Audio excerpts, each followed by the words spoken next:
ภาพดำเนินรายการโดยพระทันสิติเมธีผู้ช่วยเจ้าวาดวัดราชาธิวาสวรวิหาร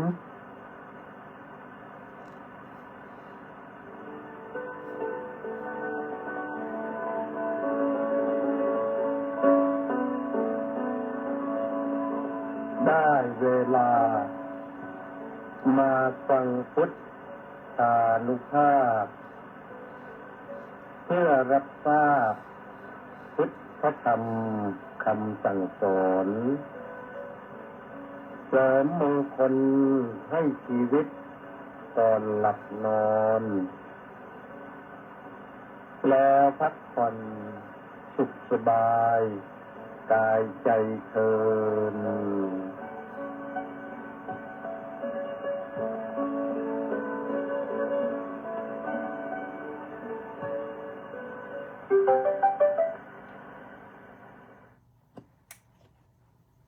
อะระหังสัมมาสัมพุทโธภะคะวาพุทธังภะคะวันตังอภิวาเทมิสวากขาโตภะคะวะตาธัมโมธัมมังนามัสสามิสุปฏิปันโนภะคะวะโตสาวกสังโฆสังฆังนะมามิขอถวายความนอบน้อมแด่พระรัตนตรัยขอคารวะพระเถรานุเถระเจริญสุขสวัสดีมายังท่านสาธุชนผู้ฟังรายการพุทธานุภาพทุกท่านวันพฤหัสบดีที่11 ธันวาคมพระพุทธศักราช 2568 แรม 6 ค่ำเดือนอ้ายก็มาพบกันทางสถานีวิทยุกองพลที่1รักษาพระองค์ AM 1,350 กิโลเฮิรตซ์วิทยุเสียงธรรมจากชาวพุทธวัดหทัยนเรศนครปฐม FM 88.25 เมกะเฮิรตซ์วิทยุพระพุทธศาสนาและสังคมวัดศรีทวีนครศรีธรรมราช FM 103.25 เมกะเฮิรตซ์วัดสามชุกจังหวัดสุพรรณบุรี FM 100 เมกะเฮิรตซ์แต่วัดหนองกายจังหวัดเชียงใหม่FM 102 และ 104.5 เมกะเฮิรตซ์พร้อมด้วย Facebook ไลฟ์ที่กิตติเมธีเวลา 21 นาฬิกาเศษว่าไปถึง 22 นาฬิกา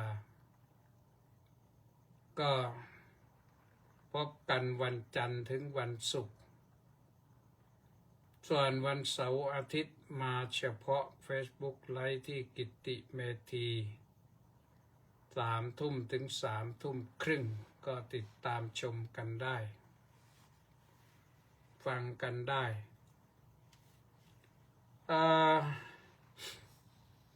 ก็วันนี้ก็ต้องขออนุโมทนากับม็อกโกน่าและ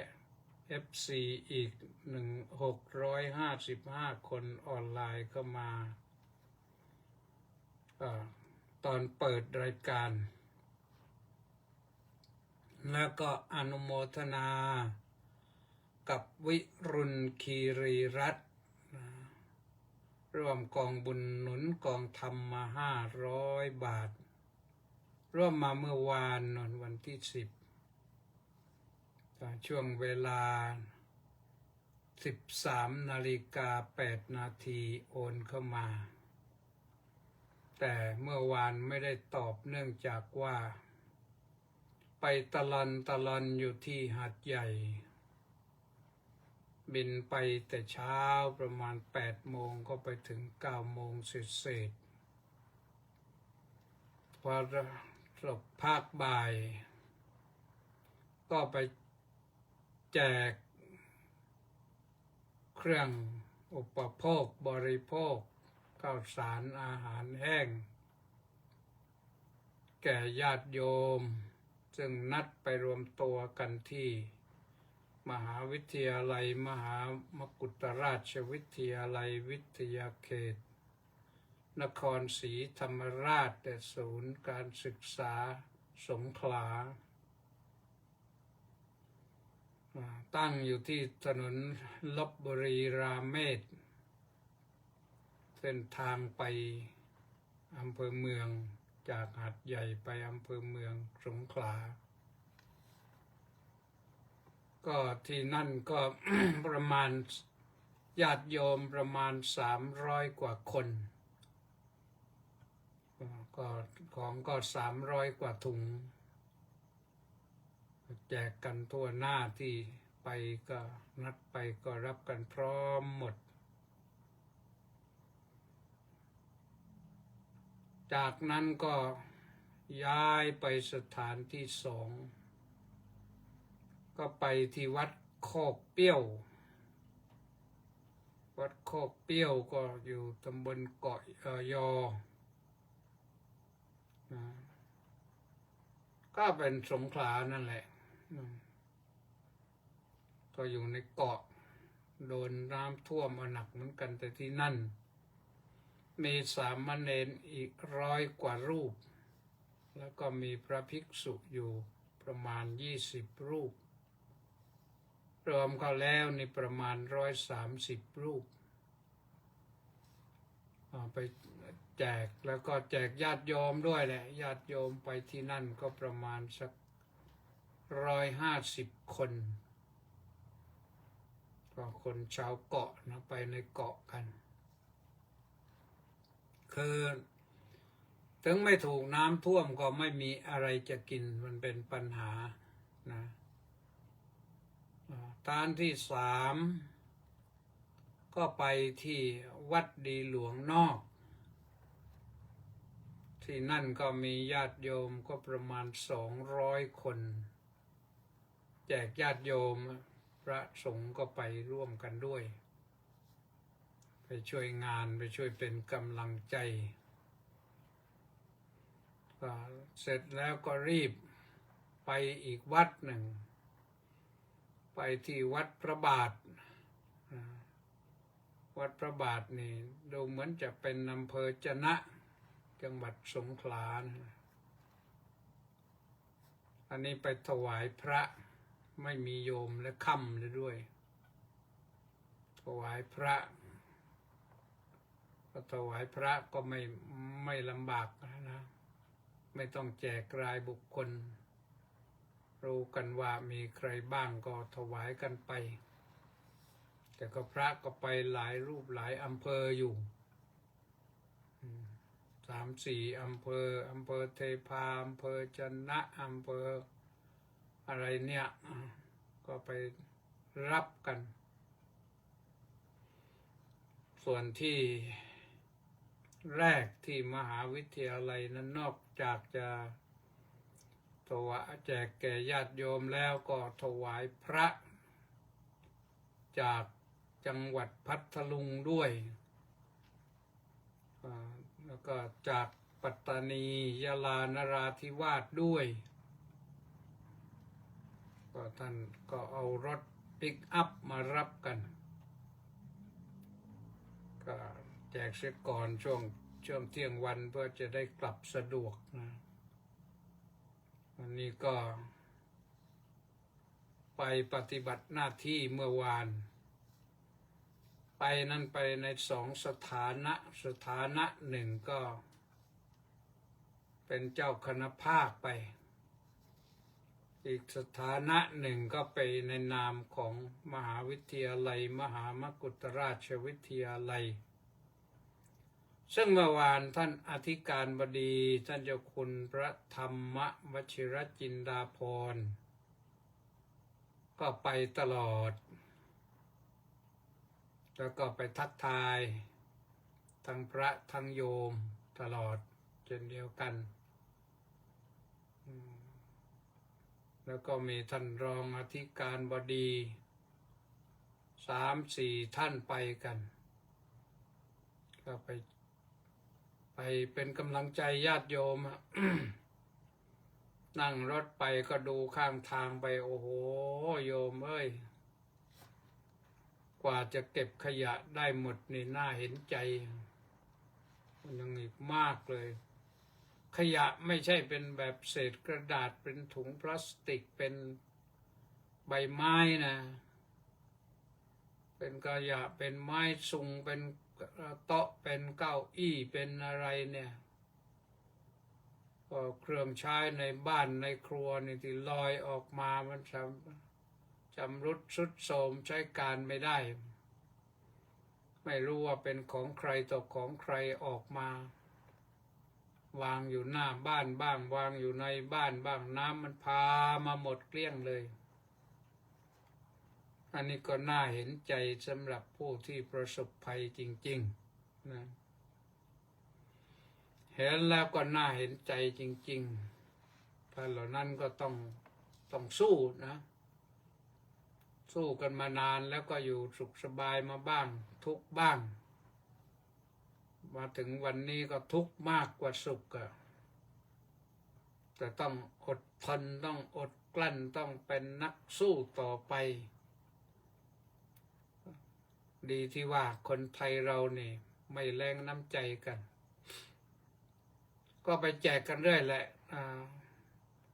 บริษัทห้างร้านส่วนราชการกระทรวงทบวงกรมก็ไปช่วยกันซับน้ำตานะเหตุมันเกิดขึ้นแล้วไม่มีใคร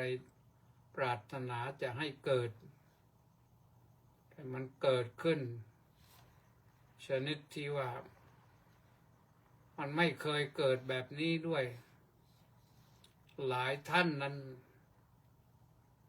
แม้แต่ได้ยินข่าวแล้วก็ไม่เชื่อว่าจะเป็นถึงขนาดนี้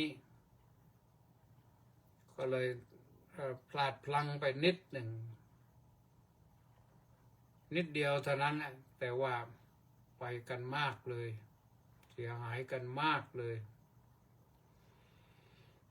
พลาดพลั้งที่ว่าไม่เชื่อนะไม่เชื่อว่าน้ำมันจะมามากถึงขนาดนี้ก็เรียกว่าหนักหนาสาหัสเอาการเพราะฉะนั้นท่านสาธุชนทั้งหลายก็ต้องช่วยกันซับน้ำตาช่วยกันบำบัดบรรเทาจนกว่าท่านเหล่านั้นจะตั้งหลักตั้งตัวได้นะสู้ชีวิตกันใหม่ในขณะเดียวกันเราก็มีเหตุการณ์ที่ไม่คาดคิดว่าจะเกิดเหมือนกันนะนั่นก็คือการรบราฆ่าฟันกันที่ชายแดนจังหวัดอุบลราชธานีศรีสะเกษสุรินทร์บุรีรัมย์และลุกลามมาถึงสระแก้วมาถึงจังหวัดตราดไม่รู้เข้าถึงจังหวัดจันทบุรีหรือเปล่าแถวนี้ก็คงจะไม่เหลือนะต้องระมัดระวังที่สำคัญก็คือญาติโยมที่อยู่ตามชายแดนทำมาหากินอยู่ตามชายแดนไม่รู้เกี่ยวข้าวกันเสร็จแล้วยังต่างคนต่างก็เป็นห่วงเป็นใยแต่ต้องอพยพเพื่อหลบลี้หนีภัยกระสุนปืนใหญ่ปืนเล็ก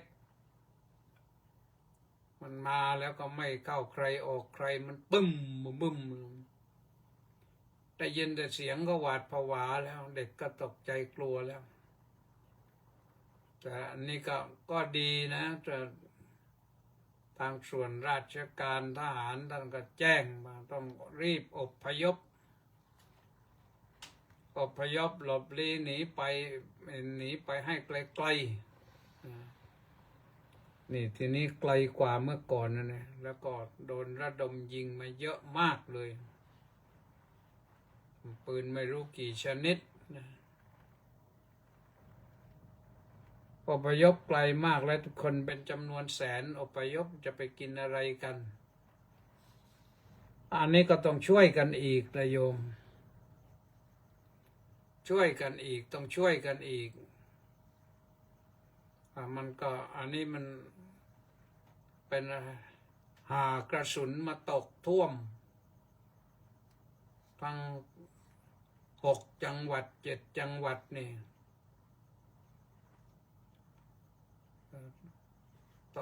ต้องช่วยกันท่านเหล่านั้นก็ต้องอพยพหลบหนีเอาอะไรมาไม่ได้มากหรอก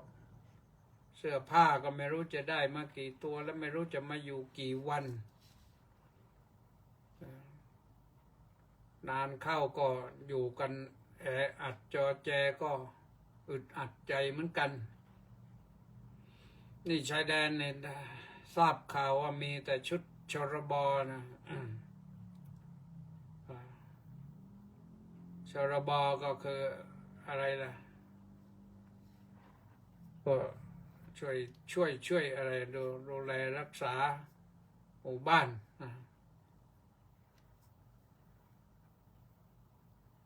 กลางค่ำกลางคืนก็ต้อง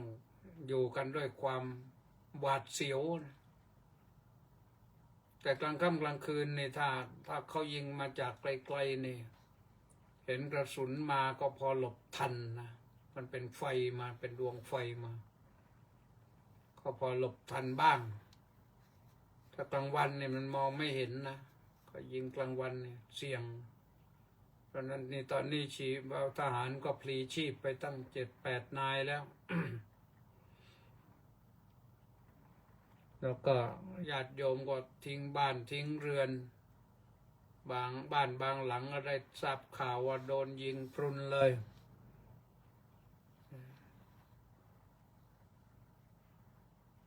สถานพยาบาลอะไรต่าง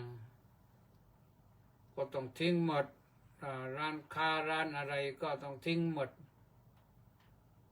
เลือกสวนไร่นาวัวควายไม่รู้อยู่อย่างไรเจ้าของก็ต้องอพยพหลบลี้หนีภัยให้มันปลอดภัยไว้ก่อนต้องปลอดภัยไว้ก่อนละโยมดีกว่าศึกสงบลงเราก็ทำมาหากินกันต่อฝ่ายทำมาหากินเขาตกลงกันได้ก็ว่ากันไปความจริงเรื่องเขตแดนนี่ถ้ามาตกลงกันได้เนี่ยมันก็ไม่ใช่เรื่องยากไม่น่าจะต้องทำสงครามกันมาปักหลักปักเขตกันว่าอันนี้ตรงนั้นมันเหลื่อมกันไหมมันเป็นอย่างไรก็ปักหลักทำรั้วจะให้มันชัดเจนต้องยอมรับกันนะถ้าไม่ยอมรับกันก็ต้องรบกันไปอย่างนี้นะแล้วก็สร้างความลำบากทรัพย์สินเสียหายไอ้ที่เอามายิงกันในลูกปืนแต่ละลูกก็ไม่ใช่ราคาถูกเป็นหมื่นเป็นแสนนะปล่อยไปสักบึ้มหนึ่งก็เป็นหมื่นเป็นแสนแล้วที่วันหนึ่งยิงไปไม่รู้เท่าไหร่ถ้าเอาเงินเหล่านั้นไปเลี้ยงคนที่ตกทุกข์ได้ยากลำบากมันก็ดีกว่าเยอะเลยที่มันเป็นอย่างนี้ก็เพราะอะไรเพราะความละโมบโลภมากว่ามาแล้วนะแล้วก็ความมีอำนาจทำให้คนอื่นต้องเป็นทุกข์เดือดร้อนนะลงมาเองเลยนะมาชี้กันว่าตรงนี้เอาตรงนี้ตามหลักเกณฑ์นี้มาตรฐานนี้มาตกลงกันให้มันได้ก็ไม่ใช่เรื่องยากอะไรแล้วอยู่กันด้วยความสุขสงบ มีอะไรก็แบ่งกันฉันปันกันใช้ทำมาค้าขายกัน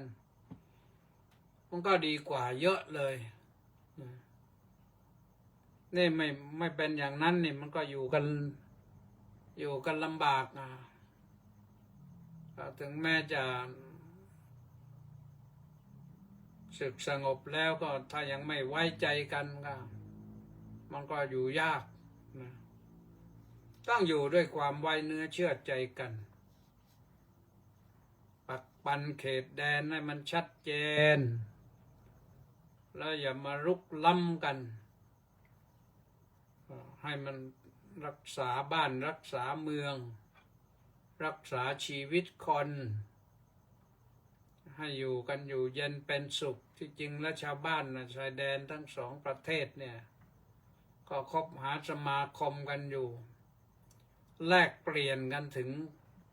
ผัวเมียก็แลกเปลี่ยนกันอยู่นะพอชายไทยไปมีเมียเขมรก็มีชายเขมรมามีเมียไทยก็มีนะแลกเปลี่ยนกันหมดวัฒนธรรมอะไรต่างๆมันก็ละไม้คล้ายคลึงกันไปหมดแล้วแม้แต่ภาษานี่ก็พูดกันได้แม้จะเราพูดคนละภาษากันแต่คนชายแดนนี่เขารู้กันทั้งสองภาษาเนี่ยพูดได้ไม่น่าจะเป็นเช่นนี้พอเกิดการทะเลาะเบาะแวงกันอย่างนี้คนที่จะแก้ก็คือต้องผู้ใหญ่ลงมาแก้ ไม่ใจให้ปลายแถวลงมาแก้ปลายแถวลงมาแก้นี่ก็จะไม่จบไม่สิ้นต้นแถวต้องลงมาประกาศเลยเราจะลงไปชี้เขตเองตรงนั้นของเราตรงนี้ของเขาลงมาเลยสิ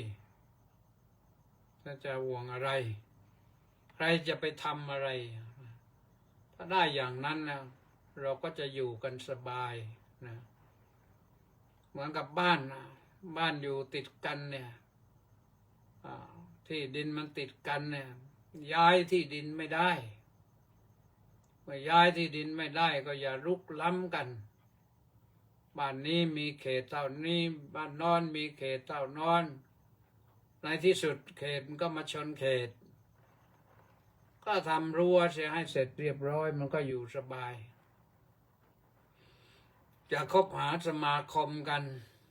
พึ่งพาอาศัยกันก็ได้จะไม่คบหาสมาคมกันเลยทำรั้วทำกำแพงให้มันชิดมิดชิดบ้านใครบ้านมันอยู่ไม่ต้องพึ่งพาอาศัยกันก็ได้แต่ก็ไม่ต้องทะเลาะกันนะไม่ต้องทะเลาะกันนะแต่ว่านี่พอทะเลาะแล้วเนี่ยเกิดส่งอาวุธมาปึ้มปั้มมาตลอดเนี่ยไม่ใช่น้อยนะลงทุนไปเท่าไหร่แล้วชายแดนอุบลราชธานีศรีสะเกษสุรินทร์บุรีรัมย์สระแก้วไปถึงจังหวัดตราดนนทั้งสองฝ่ายนี่ต้องสูญเสียกันไปเยอะแล้วแหละนะสูญเสียตรงนั้นก็เตรียมไว้แล้วเตรียมไว้จะรบกันนะก็เตรียมไว้เพื่อป้องกันตนอย่างคนไทยเรานี่แน่นอนเตรียมอาวุธไว้เพื่อป้องกันตนเองถ้าไม่โดนยิงก่อนก็ไม่ยิงนะว่าก็ไปอย่างนั้น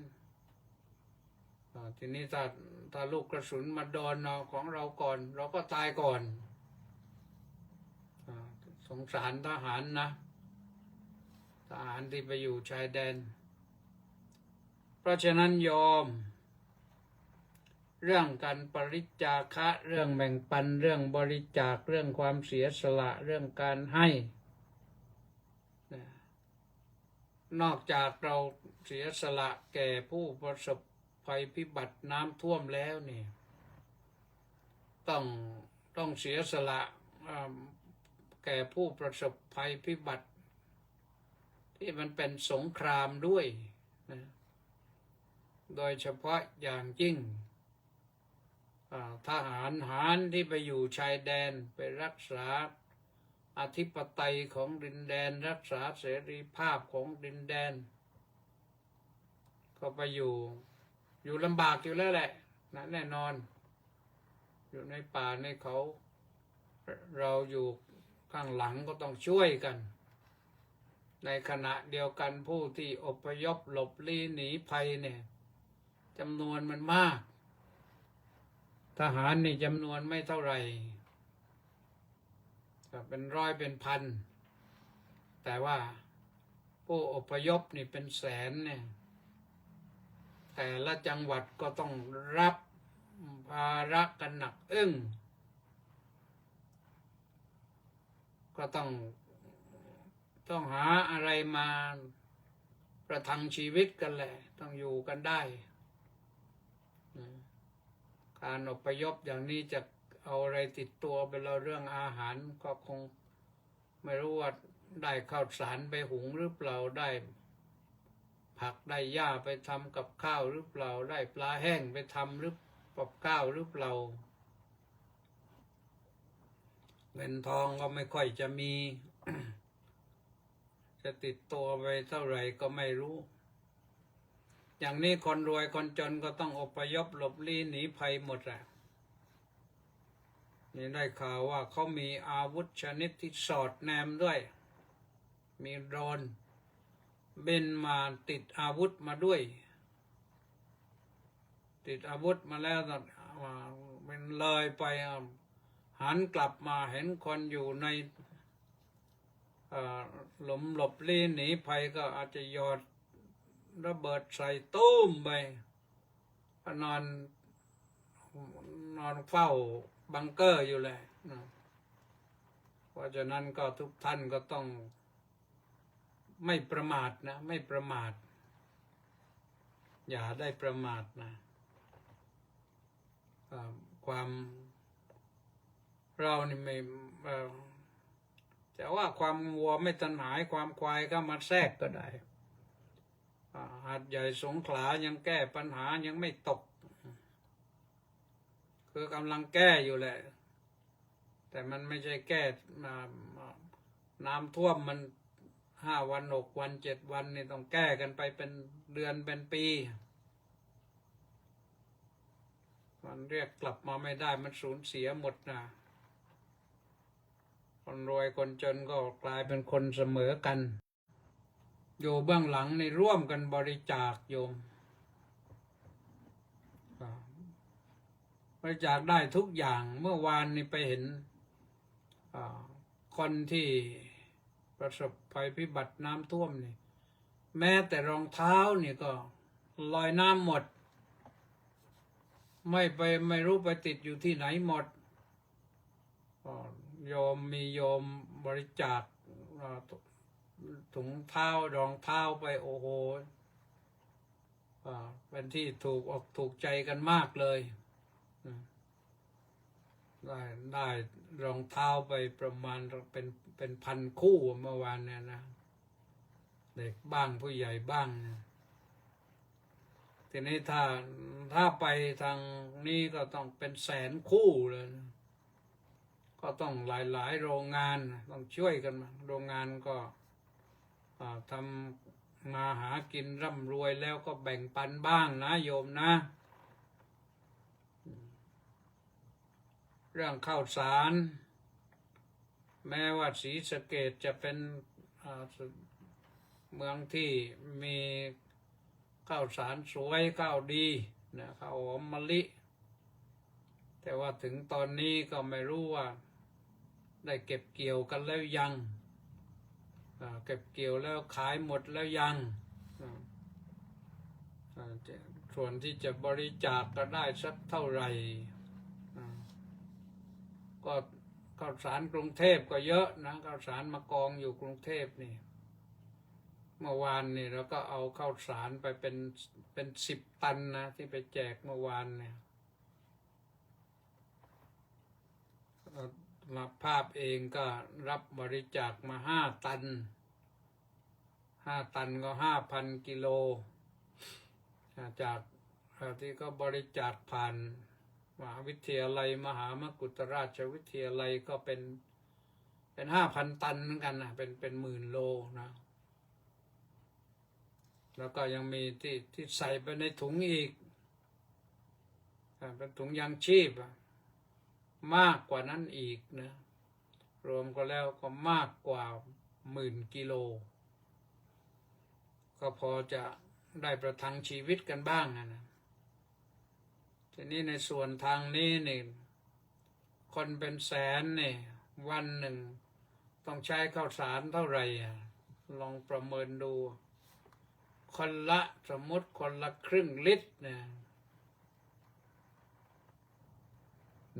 คนละครึ่งลิตร2 มื้อหรือ3 มื้อครึ่งลิตรก็พอได้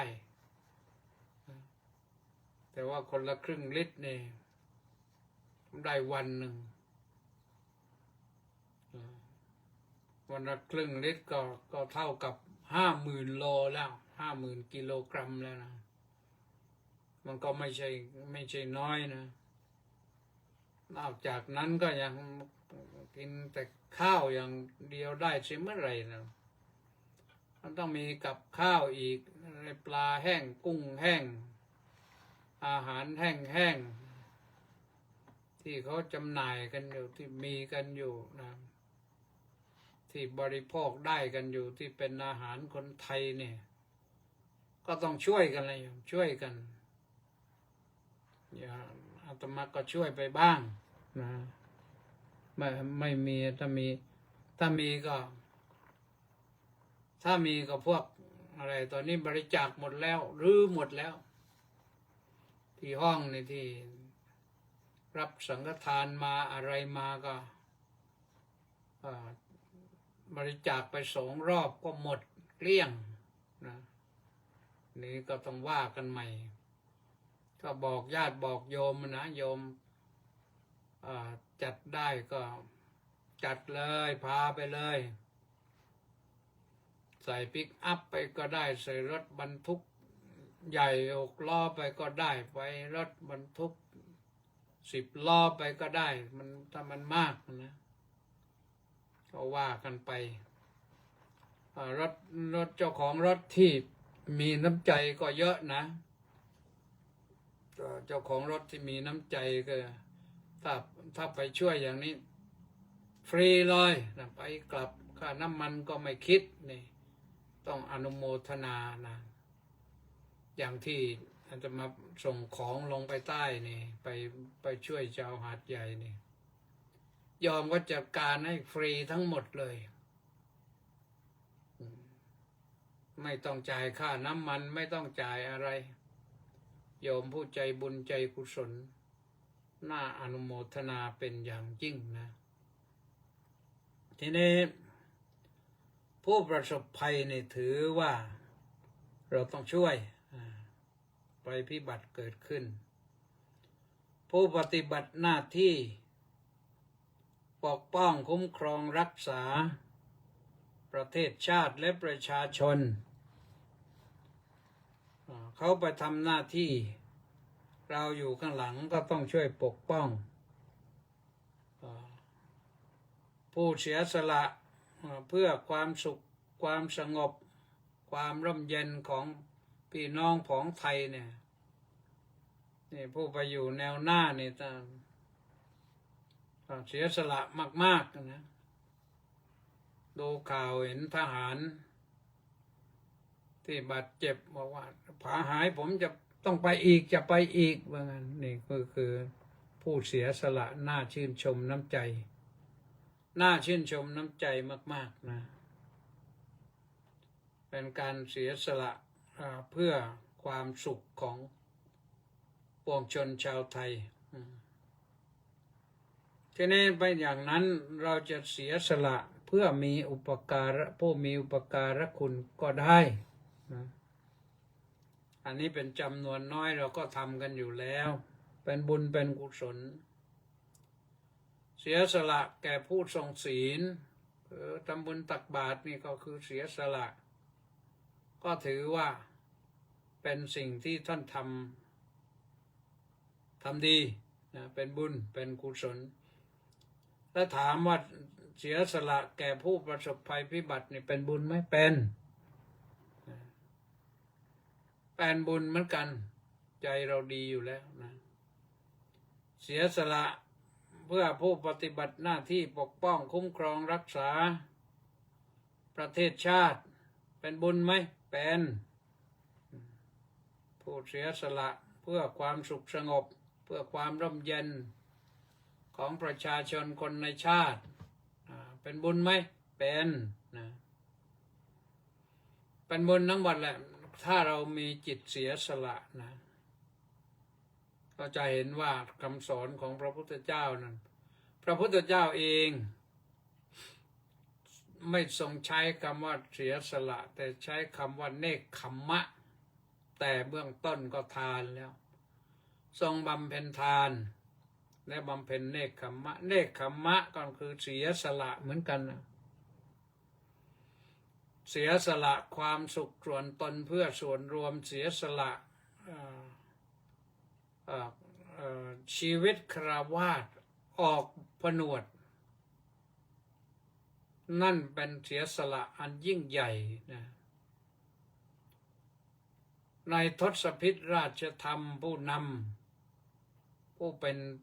พระราชามหากษัตริย์ทานังสีลังจะเนกอัตานังเสเลงสีลังปริจจาคังอาชวังมัทวังตะปังเนี่ยปริจจาคะก็คือเสียสละและเราจะเห็นว่าพระบาทสมเด็จพระเจ้าอยู่หัวของเราทรงเสียสละตั้งแก่ชาวเชียงรายที่ถูกไฟพิบัติน้ำท่วมทั้งชาวหาดใหญ่ถูกภัยพิบัติน้ำท่วมทั้งทหารที่ออกไปพิทักษ์ปกป้องเขตแดนประเทศไทยพระองค์ก็เสียสละนะทั้งเป็นเรื่องของเครื่องไม้ใช้สอยทั้งอาหารมีรถปรุงอาหารพระราชทานไปตั้งให้เลยนี่ทางตะวันออกทางอีสานใต้นี่ก็ไปแล้วรถไปแล้วมีจิตอาสาไปปรุงอยู่แล้วเราก็เสริมนะโยมเราเสียสละนี่เพื่อเสริมถ้าหากว่าอะไรขาดลงเราก็ได้เป็นเสริมไม่เติมเต็มเครื่องปรุงอาหารเนี่ยก็มันต้องขาดบ้างแหละเพราะว่าคนมากเนี่ยก็อยู่เป็นประจำเนี่ยทุกวัน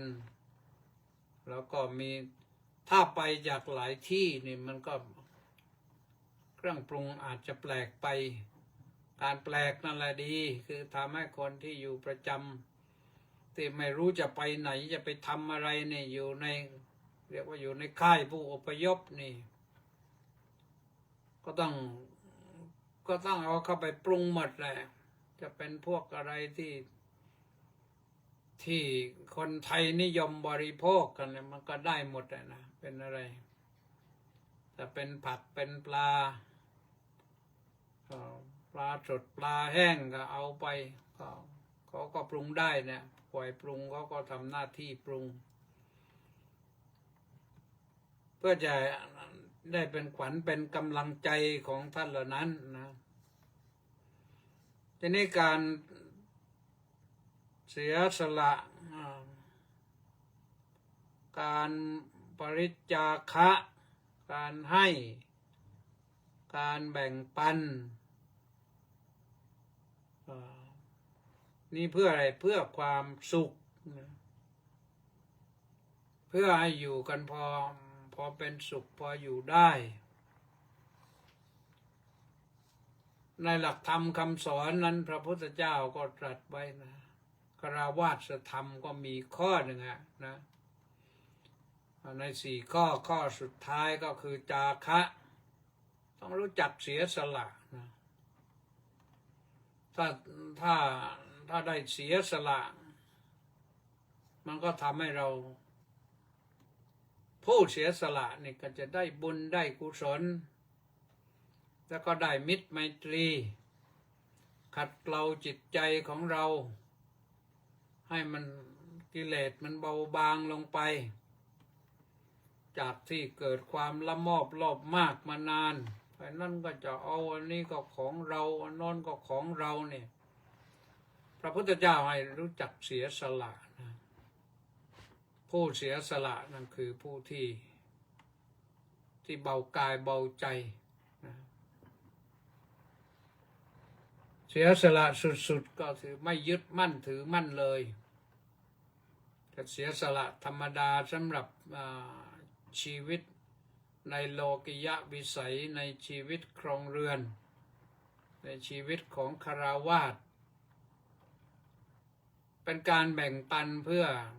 อยู่ร่วมกันอย่างมีความสุขแบ่งปันเพื่ออยู่ร่วมกันอย่างมีความสุขไม่ปล่อยให้คน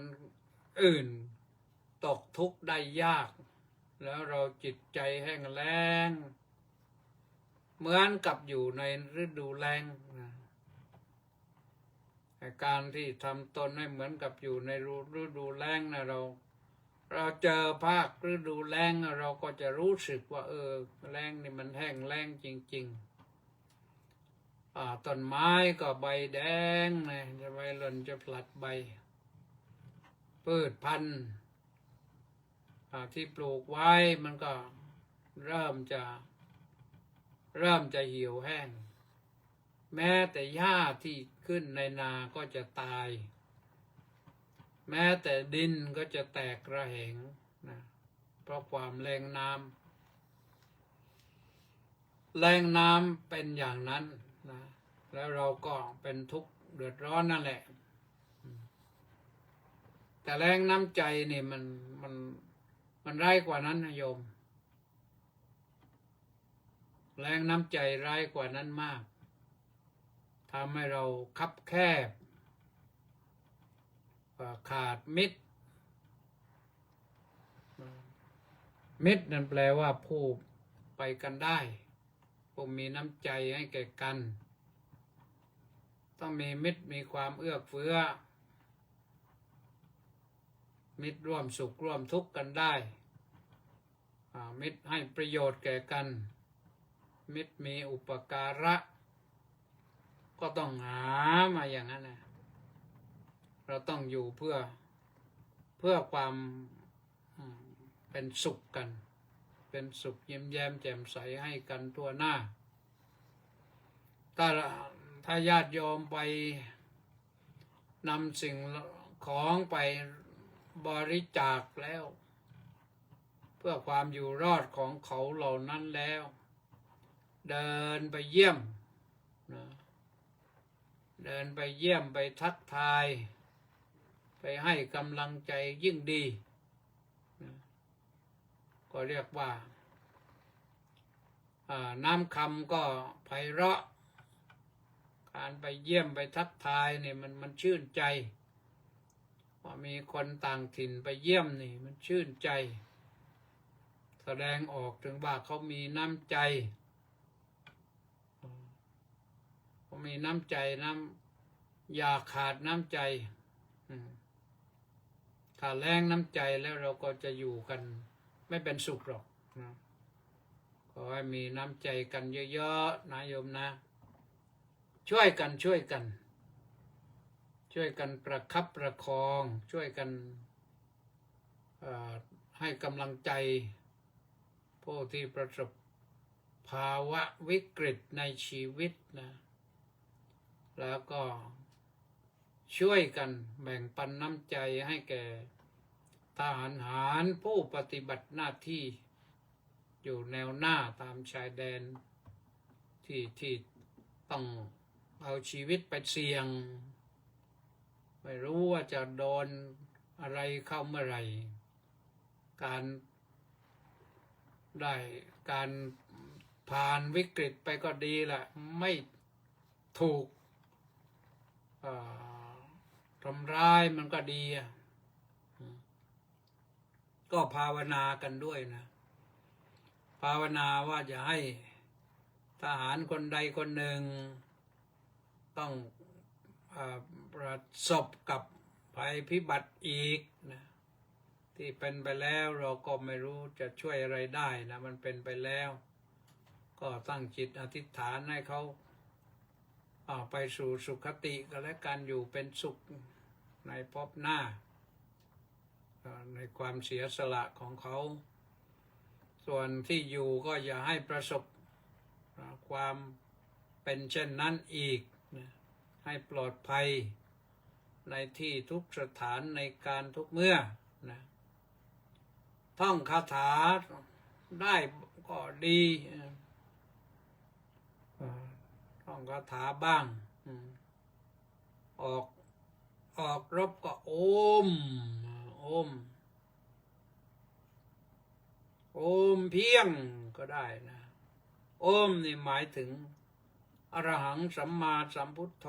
อุตตมังธรรมมัชฌคามหาสังฆังปโบเทสินะสามคำเนี้ยมาเป็นโอมอรหังอมาอุตตมังธรรมมัชฌคาอุตตมะธรรมะอันสูงสุดเอาโอเป็นโอมหาสังฆังพระสงฆ์สาวกของพระพุทธเจ้าก็เอามาสระโออ่างมอมาก็เป็นโอมนะนี่คือหมายถึงอาราธนาพระพุทธพระธรรมพระสงฆ์มาคุ้มครองนะท่องคาถาว่าอย่างนี้ปลอดภัยนะก็ขอให้ปลอดภัยกันให้ทหารทุกนายนะปลอดภัยได้ชัยชนะกลับมาได้มาอยู่กับญาติสนิทมิตรสหายลูกหลานต่อไปนะเอาละวันนี้ก็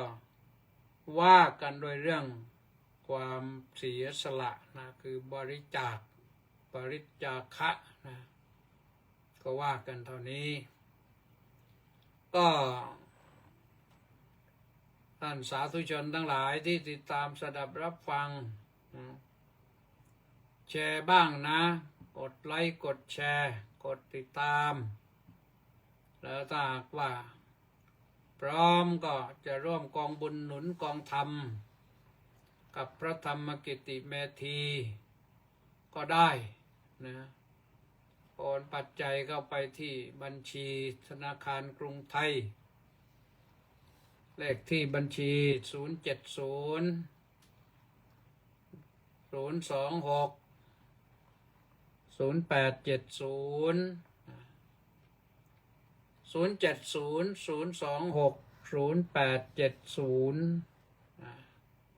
โอนได้ทุกเวลาญาติโยมบางคนไปโอนเที่ยงคืนนั่นว่าไม่ว่างก็ได้ก็จดไว้โยม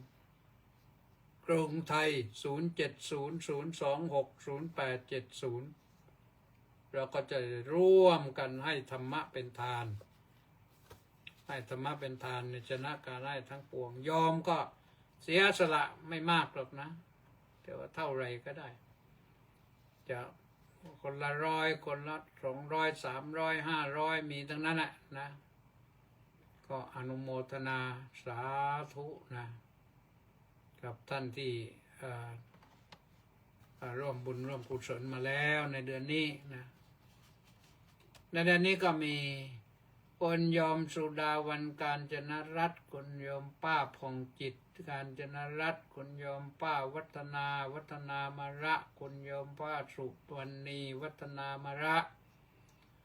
คุณโยมป้าสุมาลีกอมณีคุณโยมป้าปราณีกุล่าคุณโยมป้ามุ้ยสิทธิไพศาลเสรีคุณโยมนางสาววัลภาบุญทรัพย์ คุ คุณโยมนางสาวนงลักษณ์อิสโรคุณโยมนางสาวสุนันทาเกษรคุณโยมอาจารย์จารุวรรณบุญมา แล้วก็คุณโยมวิรุณคีรีรัตน์นะอนุโมทนาสาธุกับทุกท่านนะเอาละอ่านรายชื่อหน่อยเดี๋ยวจะอ่านไม่ทันก็สมศรีลักษณะวิราชนะน้อมกราบนมัสการสาธุสาธุสาธุเจ้าข้าสาธุธนวัฒน์ศรีสิริวัฒน์สาธุน้อมกราบนมัสการครับมังสาธุต้าสิทธิมงคลนมัสการสาธุครับสาธุแปะนันทิการก็บอกว่าน้อมกราบนมัสการสาธุสาธุสาธุเจ้าข้าสาธุนี่โอนปัจจัยมาถวาย 5,000 บาทด้วยนะอนุโมทนาสาธุนะมัคโคนาโมเมก็ไม่ว่ากระไรสาธุเจเจบุมาน้อมกราบสาธุสาธุสาธุอนุโมทามิพ่อมัคโคนาบอกว่ากราบนมัสการสาธุเจ้าข้าสาธุวิชาญ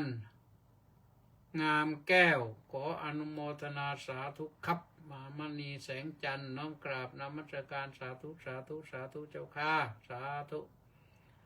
นรงฤทธิ์ทองแมนโอ้ฟังเหมือนกันกราบสาธุครับสาธุนะแม่ชีสมใจ